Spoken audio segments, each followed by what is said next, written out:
ओम शांति। 20 अक्टूबर 2023 के ईश्वरीय महावाक्य हैं। आज के मुरली क्लास में मीठे मीठे प्यारे प्यारे शिव बाबा ने कहा, मीठे बच्चे, देह सहित सब कुछ भूल एक बाप को याद करो, तब कहेंगे मातेले बच्चे। इस पुरानी दुनिया से अब तुम्हारी बुद्धि हट जानी चाहिए। प्रश्न है, बाप का ज्ञान किन बच्चों की बुद्धि में सहज ही बैठ जाता है?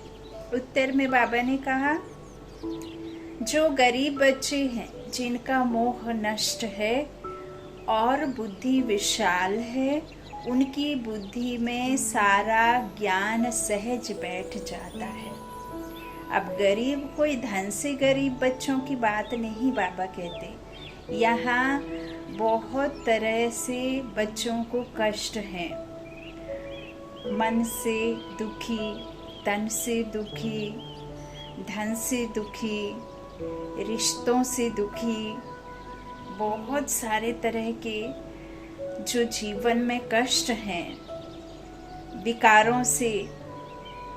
ये 5 विकार में सबसे ज़्यादा जो महाशत्रु बाबा ने नाम दिया है काम विकार का, वो जाति बाबा के बच्चों के ऊपर में हावी है। और कई बच्चे नहीं चाहते, फिर भी उन्हें ज़बरदस्ती विकारों में गिरना पड़ता है, मार खाते हैं। जो माताएं बहनें बांधीली हैं, जो बाबा कहते हैं इतना दुनिया में दुख अशांति है, वो सब बाबा कह रहे हैं गरीब बच्चे हैं। तो बाबा कहते जो गरीब बच्चे हैं, जिनका मोह नष्ट है और बुद्धि विशाल है, उनकी बुद्धि में सारा ज्ञान सहज बैठ जाता है। बाबा को कौन याद करता है? जो दुखी है, जो परेशान है, जो अशांत है, जिनको कहीं से भी प्रेम नहीं मिलता, जिनको कहीं से भी सुख का है ही नहीं आना, तो वो सहज समझते हैं, क्योंकि परमात्मा से उन्हें फिर सब कुछ मिलता है। फिर उन्हें ये भी बुद्धि में रहता है कि बाबा मेरा बेहद का दाता है, तो 21 जन्मों का सुख मिलेगा बाबा से। बाकी जिनकी बुद्धि में रहता हमारा धन, हमारा पति, वह ज्ञान को धारण कर उच्च पद नहीं पा सकते। तो देखो बाबा ने कहा है, यदि आपके जीवन में दुख है और धन से भी अभाव है, तो आप अपने आप को कभी ऐसे नहीं समझना कि मुझे कुछ भी नहीं। अरे उनको तो परमात्मा मिल गया, उनको तो बाबा मिल गया, क्योंकि वो दुखी नहीं होते तो बाबा को कैसे याद करते।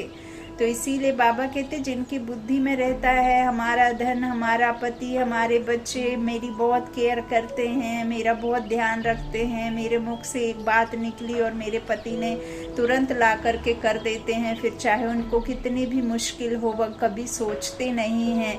तो इन सबको बाबा का किसी भी तरीके से आभास नहीं होगा, बाबा के प्यार का अनुभव नहीं होगा, वह ज्ञान को धारण कर उच्च पद नहीं पा सकते। इसीलिए बाप को कहा है गरीब निवास, अमीर निवास नहीं कहा है बाबा को। तो बाप का बनने के बाद भी लौकिक संबंधों को याद करना माना कच्ची सगाई है, उन्हें सौतेला कहा जाता है, क्योंकि बाबा के साथ में, परमात्मा के साथ में आत्मा की सगाई हुई है ना। और यदि आप लौकिक संबंधों को याद करते रहेंगे, माना उनके साथ कच्ची सगाई है ना, उन्हें सौतेला कहा जाता है, मातेला नहीं कहा जाएगा। गीत है मरना तेरी गली में। ओम शांति। मीठे मीठे बच्चों ने गीत का अर्थ तो आपे ही समझा होगा। अब जीते जी आकर के बाप का बनना है, और पुरानी दुनिया जिसको रौरव नर्क कहा जाता है, उनको भूलना भी है और छोड़ना भी है ही। रौरव नर्क को भूल फिर स्वर्ग को याद करना है, अपने को आत्मा समझ अपने बाप को याद करना है। पुरानी दुनिया बुद्धि से हट जानी चाहिए, उनके लिए पुरुषार्थ चाहिए। यह है एक जन्म जन्मांतर का कर्म बंधन। एक जन्म का नहीं, जन्म जन्मांतर का कर्म बंधन है। बाबा कहते कितने पाप किस किस के साथ किए वह सब जन्म ले भोगने पड़ते हैं। कई समझते हैं बाबा तो मेरा साथी नहीं है, बाबा तो मेरे परिवार के दुखों से ही मुझे बाहर नहीं निकाल पा रहा है। कई बच्चे बाबा के इस दुनिया में, इस कलयुग में आकर के बाबा के तो बने हैं, लेकिन उन्हें बहुत कष्ट मिलता है अपने परिवार से, माता पिता से मार खानी पड़ती है। कई ससुराल में विवाह के बाद में जाते हैं, बाबा को मानते हैं तो उन्हें मार खानी पड़ती है, बाबा से लगन नहीं लगाने देते, जाने नहीं देते हैं।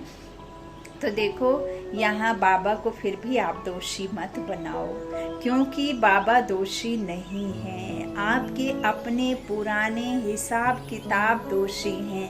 आपने जन्म जन्मांतर जिनके साथ जो भी व्यवहार किया है वो व्यवहार आपको इस अंतिम जन्म में चुकाना ही है। ये ड्रामा की नूंद है, ये ड्रामा बना बनाया है, इसमें कोई भी बाबा एक्यूरेशन क्रिएट नहीं कर सकता। ऐसा नहीं कि बीच से थोड़ा सा रील निकाल करके उसे ठीक कर दे, ऐसा नहीं कर सकते हैं। तो बाबा कह रहे हैं यहाँ जो भी आपको मिल रहा है वो सब पुराना हिसाब है, जिसके साथ जिस किसी ने जो पाप किए हैं, चाहे मनसा वाचा कर्मणा, वो आपको कैसे ही भोगने पड़ेंगे। वह सब जन्म ले भोगने पड़ते हैं। तो इस कर्म बंधन की दुनिया को भूल जाना है। यह अच्छी दुनिया है, पतित शरीर है ना, इससे मोह मिटाना है। गरीबों का मोह सहज मिट जाता है, साहूकारों का मुश्किल मिटता है। वह समझते हैं हम स्वर्ग में सुखी बैठे हैं, गरीब दुखी है। यूं तो सारा भारत गरीब है, फिर उनमें भी जो गरीब हैं वह झट उठाते हैं, उन्हों के लिए ही बाप आते हैं। गरीबों को जास्ती वर्षा मिलता है। सब सेंटर्स में देखो साहूकार कोई मुश्किल ठहर सकते हैं। स्त्रियां भी गरीब घरों की ही आती हैं। कितने गांव से माताएं बहनें आते हैं। एक सेंटर में तो 25 माताएं बहनें घूंघट डाल करके बाबा के ज्ञान को फैला रही हैं, बाबा के ज्ञान को सुनती हैं और बाबा के ज्ञान को समझती हैं। जो अनपढ़ हैं, जो कुछ नहीं जानती हैं, जो गरीब हैं, जिनके घर में कुछ भी नहीं है, वो बाबा का ज्ञान झट उठाते हैं। बाबा कहते हैं सब सेंटर्स में देखो साहूकार कोई मुश्किल ठहर सकते, स्त्रियां भी गरीब घरों की ही आती हैं। धनवान को तो पति से सुख मिलता है। धनवान क्या समझते हैं कि हमें तो भगवान यही है, पति परमेश्वर है, उनको ही भगवान समझते हैं, क्योंकि वो हर मनसा पूरी करते हैं लौकिक में स्थूल धन से, है ना। जैसा वो चाहते हैं, खाने खिलाने पिलाने से, कपड़े से, धन से, जो भी करते हैं, साज श्रृंगार से आपको पूरा करके देते हैं। तो उनको लगता है कि मैं तो यहीं स्वर्ग में हूँ, है ना, आगे पीछे घूमते हैं। तो बाबा कहते हैं वो नहीं आएंगे, वो ठहर ही नहीं सकते। बाबा कहते हैं इसलिए उनसे बुद्धि योग टूट नहीं सकता। गरीब ही अक्सर करके ज्ञान लेते हैं। बाप है ही गरीब निवास, जिस बाप को सब याद करते हैं, परंतु ड्रामा अनुसार भक्त भगवान को जानते नहीं हैं। भगवान तो है ही भक्तों का रक्षक, भक्ति का फल देने वाला, सदगति दाता एक बाप है। तुम बच्चे बाप द्वारा विज्ञान की बातें सुन रहे हो। यह ज्ञान उन्हीं बच्चों की बुद्धि में बैठता है जिनकी बुद्धि विशाल है, मोह नष्ट है, जिनकी बुद्धि में रहता है कि हमारा पति, हमारा धन आदि है। वह उच्च पद पा नहीं सकते। पद वह पाते हैं जो रचता और रचना का परिचय देते हैं। बाप को पहचानने बिगर वर्षा कैसे मिले, और बिना वर्षा आप याद क्यों करें। कुछ नहीं प्राप्ति होगी तो आप किसी को क्यों याद करेंगे। साजन को सिर्फ साजन कहने से फायदा नहीं हो सकता है। जिसका पति जिसको नहीं प्यार करता है तो वो किसे, भगवान को याद करते ना। जिसके बच्चे कपूत बच्चे होते हैं वो किसे याद करते, भगवान को याद करते हैं ना। जिसके घर में जिसको कोई प्यार नहीं मिलता है वो किसे याद करते, भगवान को याद करते हैं ना। तो बाबा कहते हैं फिर ये भी तो एक सहयोग हुआ ना मुझ तक पहुंचने का, है ना। तो घर परिवार से फिर आपका मोह नष्ट हो जाता है ना, अपने आप ही उनसे आपकी दूरियां बन जाती हैं। तो यहाँ भी कहते हैं ना, बाबा कहते हैं अपकारी पर भी उपकार करना। जहाँ जो आपको ऐसा कुछ मिलता है तो उसको भी सहयोगी आत्मा बना लेना, क्योंकि नहीं तो फिर मेरे पास नहीं आ पाते ना आप। तो इस तरह बाप बैठ बच्चों को समझाते हैं कि परिचय बाप का दो, है ना, देते रहो। तो बाबा कहते हैं जिनकी बुद्धि में रहता है ये सब, यहाँ लौकिक संबंध में ही सब कुछ है, तो वो उच्च पद नहीं पा सकते हैं। बाबा कहते हैं वह उच्च पद पा नहीं सकते, वह पद वह पाते हैं जो रचता और रचना का परिचय देते हैं। बाप को पहचाने बिगर वर्षा कैसे मिले, साजन को सिर्फ साजन कहने से फायदा नहीं हो सकता। जाने पहचाने बिगर साजन से सगाई कैसे हो सकती है। लौकिक में भी यदि किसी से संबंध जोड़ना है तो बिना उनके बिरादरी का, बिना उनके जात पात का, धन माया कितना कैसा क्या है, उनका परिवार कैसा है, संस्कारी है या नहीं, कितने तरह से हम छानबीन करते हैं, तब अपने बच्चों का विवाह करने का सोचते हैं, उसके बाद भी डाउट में ही रहते। तो यहाँ भी बाबा कह रहे हैं बिना बिगर पहचाने कैसे सगाई हो सकती, कन्या की सगाई होती है तो उनको चित्र आदि दिखाते हैं, है ना, हॉरोस्कोप देते हैं और भी बहुत सारा पता करते। तो फलाने का बच्चा है या ऑक्यूपेशन है, आगे दिखलाते नहीं थे, ऐसे ही शादी करा देते थे। हमारे माता पिता के जमाने में तो एक पंडित और एक नाई चला जाता था और शादी विवाह तय कराते थे, है ना, बड़े बुजुर्ग के हिसाब से जो भी चलता था। अभी चलन चला है तो भी उनका ऑक्यूपेशन तो बताते हैं ना कि फलाने फैमिली से है, उनका ये खानदान है, इतने घर में बच्चे हैं, ये सब ऐसे पता करके फिर भी करते थे, भले फिर वो कोई भी जाए। यहाँ कोई बच्चे अपने बाप को अथवा साजन को जानते ही नहीं है, तो सगाई कैसे हो, नंबर बार है। कईयों की कच्ची सगाई है, पारलौकिक साजन को याद नहीं करते, लौकिक साजन को, लौकिक संबंधियों आदि को याद करते रहते, तो गोया कच्ची सगाई है। उनको सौतेले बच्चे कहा जाता है, पक्के को मातेले बच्चे कहा जाता है। मातेले बच्चे बहुत थोड़े हैं, भट्टी में इतने पड़े, उनमें से कितने कच्चे निकल पड़े, अपने साजन को पहचानते ही नहीं। जैसे पारा हथेली पर ठहरता ही नहीं है ना, वैसे ही याद भी इतनी मुश्किल है।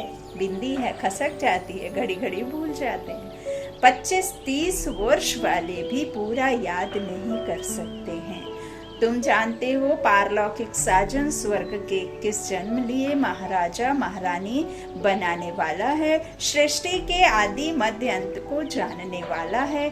सजनियों को इतना समझाते हैं तो भी बुद्धि में बैठता नहीं है। आत्मा रूपी सजनिया को परमात्मा साजन समझाते हैं, पर उन सजनियों को बुद्धि में बैठता नहीं। बुद्धि पुरानी दुनिया के बंधनों में भटकती रहती है।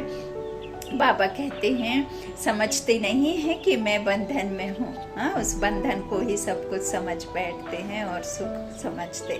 संबंध तो चाहिए एक का, बाकी सब है बंधन।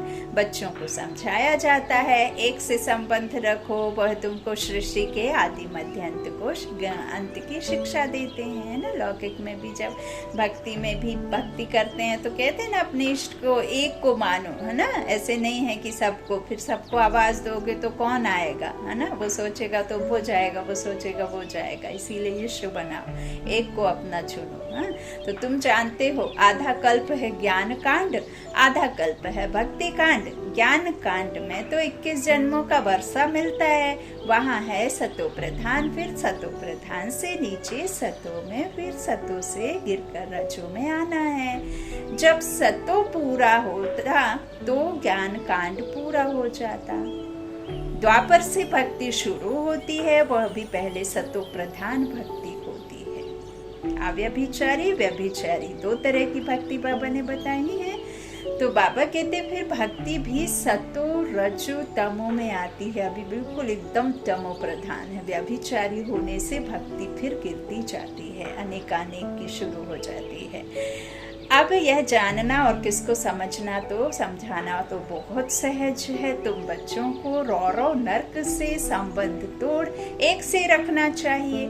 एक बाप से संबंध रखने की प्रैक्टिस करो। बाप को याद करने से ही विकर्म विनाश होंगे। बाबा कहते तुम बच्चों को इस रौरव नर्क से संबंध तोड़ एक से रखना चाहिए। एक बाप से संबंध रखने की प्रैक्टिस करो। बाप को याद करने से ही विकर्म विनाश होंगे। और बाप को याद करना सहज तो है, लेकिन तब सहज होगा जब हम अपने इस देह से न्यारे खुद को आत्मा समझेंगे। बाप को याद करने से ही बाबा कह रहे हैं विकर्म विनाश होंगे। गरीब अच्छी मेहनत करते हैं, उनका मन कहीं और नहीं लगा होता ना, इसीलिए उसे एक से लगा लेते हैं। तो बलिहारी गरीबों की है, बाप भी गरीबों पर बलिहार जाते हैं। शुरुआत में कितने गोप थे, कितनी माताएं थी, कितने खत्म हो गए, बाकी थोड़े रहे हैं। माताएं भी थोड़ी रही हैं, हाँ कोई कोई साहूकार घर की भी रह गई, जैसे क्वीन मदर, देवी आदि। जब तुम्हें मूल बात समझानी है कि जिस भगवान को सब याद करते हैं उसका परिचय क्या है, पतित पावन बाप जो राजयोग सिखलाकर नर से नारायण बनाते हैं, उनको नहीं जानेंगे तो तुम पाप करते रहेंगे। बाप को गाली देते रहेंगे। सम्मेलन तो बहुत होते रहते हैं, वहां पर समझाने वाले बड़े तीखे चाहिए। समझाना चाहिए तुम वेदों की महिमा समझते हो, परंतु इससे कोई फायदा तो होता नहीं। वेद शास्त्र पढ़ने से आज तक कोई गति से, दुर्गति से सदगति में नहीं गया। बाबा कहते हैं किसी की भी मुक्ति, जीवन मुक्ति उससे हो ना सके। फायदा तो एक बाप से ही होता है जिसको हम जानते हैं, तुम नहीं जानते हो। आओ तो हम आपको समझाएं। बाप को पहचाने बिना वर्षा कैसे मिलेगा? बाप का वर्षा है मुक्ति, जीवन मुक्ति, गति सदगति। यह अक्षर सुनाते ही बाप हैं। तुम बच्चों को याद रखना चाहिए। अब जानी जाननहार गति सदगति का, दुर्गति का तो बाप ही है, तो वही तो आकर सुनाएंगे। हाँ, यह अक्षर तो और कोई जानता भी नहीं। और बाबा कहते यह अक्षर सुनाते ही बाप है, तो तुम बच्चों को याद रखना चाहिए। और कोई चीज से फायदा नहीं। बाप को और रचना के आदि मध्य अंत को जानना है। इसमें भी आधा कल्प है भक्ति कांड, आधा कल्प है सदगति ज्ञान कांड। ज्ञान से सदगति होती है ना, इसीलिए बाबा ने इसे आधा कल्प सदगति ज्ञान कांड कहा। भल सम्मेलन करते हैं परंतु खुद ही मूंझे हुए हैं। अब भल भगवान को भगवान कहते रहते हैं, लेकिन उनको तो खुद असल में पता नहीं है। हम जिनके फॉलोअर्स बन जाते हैं, जिन संतों के पीछे हम ऋषि मुनियों के पीछे भागते रहे, साईं हो चाहे फिर वो मीरा हो, चाहे सूरदास हो, कबीरदास हो, जिनने भी ये लिखे बैठ के महाभारत और ये सब बनाया, तो वो खुद ही नहीं जानते। जो हम जिन को गुरु कर लेते, वो गुरु तो खुद नहीं जानता कि कौन है वो जिसके लिए हम भटक रहे हैं और कौन है वो जिनके लिए तुम भटक रहे हो, है ना। तो बाबा कहते इस तरह से तुम ही नहीं जानते हो, आओ तो तुम्हें हम समझाएं, है ना, कि कैसे। तो बाबा कह रहे हैं बल सम्मेलन करते हैं लेकिन खुद ही मूंझे हुए हैं, समझते कुछ भी नहीं है। अब आजकल इतना सब देते हैं, स्पीच बताते हैं बाबा को। कृष्ण भक्त सबसे ज्यादा है, एक स्पीच के लिए लाखों रुपए लेते हैं। क्या भगवान पैसे का भूखा है? भगवान को बेच रहे हैं, भगवान को सेल कर रहे हैं और हम भी उनके पीछे लगे हुए हैं। अभी नवरात्रि के समय गरबा खेलने के लिए कितना सज धज करके जाते हैं और दुर्गा माँ की आरती घुमाने के लिए, दुर्गा माँ के पूजन पंडाल में दुर्गा माँ की स्तुति करने के लिए आपको मुश्किल से वो पंडाल भी भरा हुआ नहीं मिलता है। मुश्किल से अगर जाते भी हैं तो बहुत एजिड लोग जाएंगे, बच्चे शौक में जाते हैं, वो अनजान अज्ञानवश जाते हैं। उनको बहुत शौक होता है कि पंडाल में जा कर के हम तालियां बजा करके माता को देख करके आए, आरती गाएं। तो बच्चे ज़्यादा इकट्ठे होते हैं और बड़े बुजुर्ग इकट्ठे होंगे। लेकिन जो भी गरबा आदि खेलने जाते हैं उनमें से मुश्किल से कोई एक आध माँ की आरती स्तुति में शामिल होता होगा। तो ये क्या कहेंगे इसे आप? क्या नाम देंगे इसे? तो बाबा कहते हैं कि इस तरह से वो खुद ही नहीं जानते, तुम नहीं जानते हो, है ना। इसीलिए बाबा कह रहे हैं कि तुम्हें सबको बाप का परिचय देना है। जब बहुतों को परिचय मिल जाएगा तब कहेंगे कमाल है। यह तो सारे सृष्टि के आदि मध्य अंत का राज चित्रों सहित बतलाते हैं। माताओं को बड़ा नशा रहना चाहिए। पुरुष मदद करने लिए तैयार हैं, डायरेक्शन बाप देते हैं, करना कन्याओं माताओं को है। आजकल कन्याओं माताओं की महिमा जास्ती है। गवर्नर प्राइम मिनिस्टर भी माताएं बनती हैं, है ना। अभी देख लो बाबा के जा चुकी हैं, है ना, बहन बाबा की बच्ची, है ना, राष्ट्रपति भवन में जाकर के निमित्त बन करके बैठी है। देखो चारों तरफ है, कैसे बाबा बाबा चलेगा। तो एक तरफ है वह माताएं, एक तरफ वो तुम पांडवों की माताएं। उन्हों की उछल जास्ती है क्योंकि उनका राज्य है। तुमको तो 3 पैर पृथ्वी के भी नहीं मिलते हैं। बाप तुम बच्चों को अनेक राज समझाते रहते हैं। तुम अभी स्वर्ग का वर्षा पाते हो। साजन तुमको श्रृंगारते हैं, महारानी बना देते हैं। ऐसे साजन से बुद्धि योग ना रखना, यह तो बड़ी भारी भूल है। बच्चों को समझाते तो बहुत है, तुम सिर्फ ज्ञान और भक्ति का कंट्रास्ट बताओ। भारत में ही गाया हुआ है, दुख में सिमरन सब करे, सुख में करे न कोई। सुख में क्यों याद करेंगे, अभी वह नई दुनिया स्थापन हो रही है। परंतु सुख का वर्षा भी पूरा लेना चाहिए। माता पिता जानते हैं हर एक कितना लायक है। मौत जब नजदीक आएगी तो बताएंगे तुमने पुरुषार्थ पूरा नहीं किया है, तब तुम्हारा ऐसा हाल हुआ है। वह भी बताएंगे कि तुम किस किस्म की प्रजा में जाएंगे, किस किस्म के नौकर चाकर बनेंगे, सब बताएंगे। अच्छा, कई बच्चे समझते हैं आज हमने मुरली बहुत अच्छी चलाई, देह भान में आते हैं, हाँ हमने मुरली बहुत अच्छी चलाई। ये हमने नहीं चलाई, बाबा के द्वारा चली, बाबा ने चलाई। करण करावन हार ने कराया, हमने निमित्त बनकर इसको अंजाम दिया, बाबा ने कराया। तो बाबा क्या कह रहे हैं, कई समझते हमने बहुत अच्छी चलाई, परंतु नहीं, है तो शिव बाबा आकर मदद करते हैं। अपना अहंकार नहीं होना चाहिए। बाबा कहते हैं ज्ञान तुम्हारा नहीं है, ज्ञान मेरा है, तुमको मैंने बिठाया है ना। आत्मा कर्म इंद्रियों के सहारे कह रही है परमात्मा के महावाक्यों को, तो तुमको तो बाप सिखलाते हैं जो तुम सुनाते हो। बाप ना होता तो तुम्हारी मुरली काहे की। मुरलीधर के बच्चों को मुरलीधर बनना चाहिए, नहीं तो उच्च पद पा नहीं सकेंगे। भल कुछ ना कुछ फायदा हो जाता है। कोई सेंटर खोलते हैं तो बहुत आशीर्वाद मिलती है। इतना समय पढ़ाई की है तो आप ही सर्विस कर सेंटर जमाना चाहिए। देखो बाबा कह रहे हैं आज अथॉरिटी दे दी कि सेंटर चलाने के लिए यदि आपने पढ़ाई करी है तो खोलो। खुद सीखते हैं तो क्या औरों को नहीं सिखला सकते? ब्रह्मा कुमारी की मांगनी करते हैं तो बाबा समझ जाते हैं शायद खुद में इतना ज्ञान नहीं है। बाकी यहाँ आकर क्या करते हैं, बाबा तो समझाते हैं बादल आए रिफ्रेश होकर जाएं, वर्षा बरसाएं, नहीं तो पद कैसे पाएंगे। मम्मा बाबा कहते हो तो गति पकड़ कर दिखाओ। यह भी कोई अहंकार नहीं आना चाहिए कि हमने दिया, तुम कुछ भी ना दो, बाबा तुमको कौड़ी के बदले हीरा देने से भी छूट जाएगा। अच्छा, मीठे मीठे सिकीला दे बच्चों प्रति माता पिता बाप दादा का याद प्यार और गुड मॉर्निंग। रूहानी बाप की रूहानी बच्चों को नमस्ते।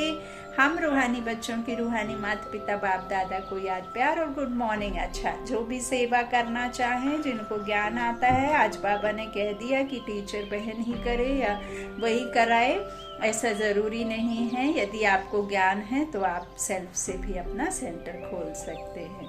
धारणा के लिए मुख्य सार है, बाबा ने कहा एक के साथ सर्व संबंध रख, बुद्धि योग अनेक बंधनों से निकाल लेना है।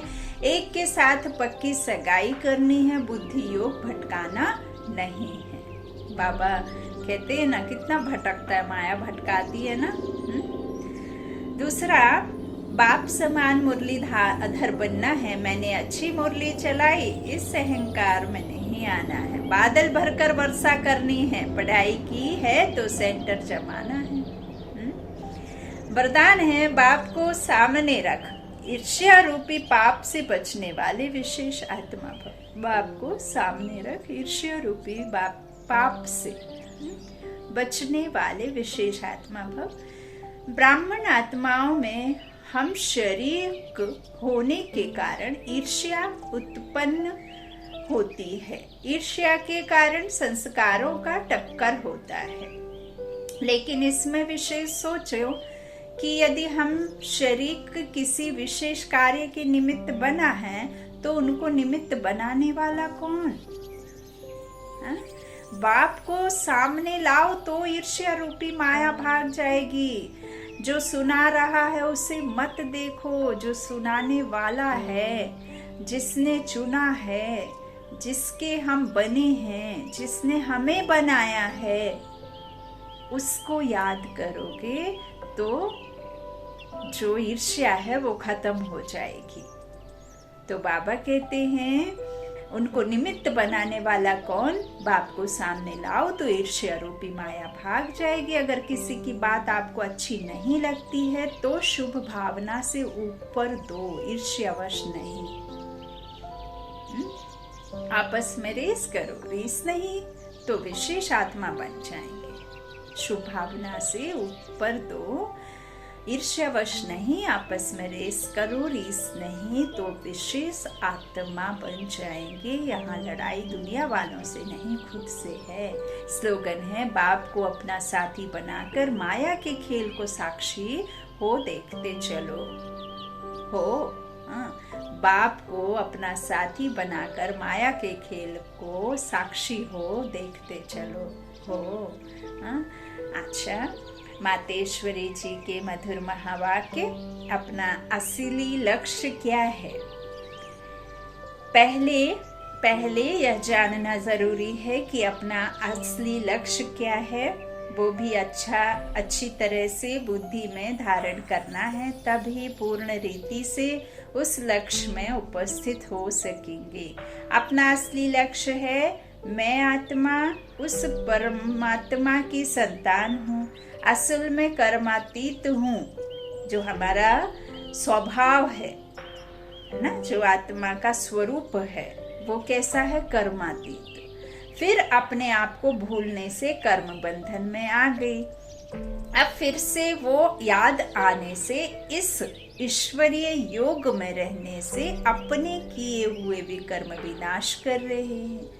तो अपना लक्ष्य हुआ, मैं आत्मा परमात्मा की संतान हूँ। बाकी कोई अपने को हम सो देवता समझ उस लक्ष्य में स्थित रहेंगे तो फिर जो परमात्मा की शक्ति है वो मिल नहीं सकेगी और ना फिर तुम्हारे विकर्म विनाश होंगे। अब यह तो अपने को फुल ज्ञान है, मैं आत्मा परमात्मा की संतान कर्मातीत हो भविष्य में जाकर जीवन मुक्त देवी देवता पद पाएंगे। इस लक्ष्य में रहने से वह ताकत मिल जाती है। अब यह जो मनुष्य चाहते हैं, हमको सुख शांति पवित्रता चाहिए, वो भी जब पूर्ण योग होगा तभी प्राप्ति होगी। बाकी देवता पद तो अपनी भविष्य प्रारब्ध है, अपना पुरुषार्थ अलग है और अपनी प्रारब्ध भी अलग है। तो यह लक्ष्य भी अलग है। अपने को इस लक्ष्य में नहीं रहना है कि मैं पवित्र आत्मा आखिरी परमात्मा बन जाऊंगी, नहीं। परंतु हमको परमात्मा के साथ योग लगाए पवित्र आत्मा बनना है, बाप समान, है ना। तो बाकी आत्मा को कोई परमात्मा नहीं बनना है। इस अविनाशी ज्ञान पर अनेक नाम रखे हुए हैं। इस अविनाशी ईश्वरीय ज्ञान पर अनेक नाम धरे गए हैं, रखे गए हैं। कोई इस ज्ञान को अमृत भी कहते हैं, कोई ज्ञान को अंजन भी कहते हैं। गुरु नानक ने कहा ज्ञान अंजन गुरु दिया। कोई ने फिर ज्ञान वर्षा भी कहा है, क्योंकि इस ज्ञान से ही सारी सृष्टि सब हरी भरी बन जाती है। जो भी तमो प्रधान मनुष्य है वो सतोगुणी मनुष्य बन जाते हैं, और ज्ञान अंजन से अंधियारा मिट जाता है, दुख का अंधियारा। इस ही ज्ञान को फिर अमृत भी कहते हैं, जिससे जो मनुष्य 5 विकारों की अग्नि में जल रहे हैं उससे ठंडे हो जाते हैं। देखो गीता में परमात्मा साफ कहता है कामेषु क्रोधेषु, उसमें भी पहला मुख्य है काम, महाशत्रु, जो ही 5 विकारों में मुख्य बीज है। बीज होने से फिर क्रोध, लोभ, मोह, अहंकार आदि झाड़ पैदा होता है, ये उसके ही रिश्तेदार हैं। उससे मनुष्यों की बुद्धि भ्रष्ट हो जाती है। अब उस ही बुद्धि में ज्ञान की धारणा होती है। जब ज्ञान की धारणा पूर्ण हो जाती है तो क्या होता है, धारणा पूर्ण बुद्धि में हो जाती है, तभी विकारों का बीज खत्म हो जाता है। लोग तो सिर्फ ऐसे ही कहते हैं कि मर्यादा में रहो, परंतु असल मर्यादा कौन सी थी? वो मर्यादा तो आजकल टूट गई है। कहाँ वो सतयुगी त्रेता युगी देवी देवताओं की मर्यादा, जो ग्रस्त में रहकर कैसे निर्विकारी प्रवृत्ति में रहते थे। अब वो सच्ची मर्यादा कहाँ है? आजकल तो उल्टी विकारी मर्यादा पालन कर रहे हैं। एक दो को ऐसे ही सिखलाते हैं कि मर्यादा में चलो। मनुष्य का पहला फर्ज है, वो तो कोई नहीं जानता, बस इतना ही प्रचार करते हैं कि मर्यादा में रहो। मगर इतना भी नहीं जानते कि मनुष्य की पहली मर्यादा कौन सी है। मनुष्य की पहली मर्यादा है निर्विकारी बनना। अगर कोई से ऐसा पूछा जाए तुम इस मर्यादा में रहते हो, तो कह देते हैं आजकल इस कलयुग की सृष्टि में निर्विकारी होने की हिम्मत नहीं है। अब मुख से कहना कि मर्यादा में रहो, निर्विकारी बनो, इससे तो कोई निर्विकारी बन नहीं सकता। निर्विकारी बनने के लिए पहले इस ज्ञान तलवार से इन 5 विकारों के बीज को खत्म करना है, तब ही विकर्म भस्म हो सकेंगे। अच्छा, ओम शांति, ओम शांति। शुक्रिया मातेश्वरी, जगदम्बा, शुक्रिया बाप दादा, शुक्रिया आप सभी भाई बहनों के स्नेह का, प्यार का, ईश्वरीय परिवार का। बाबा को कोटि कोटि धन्यवाद। शांति।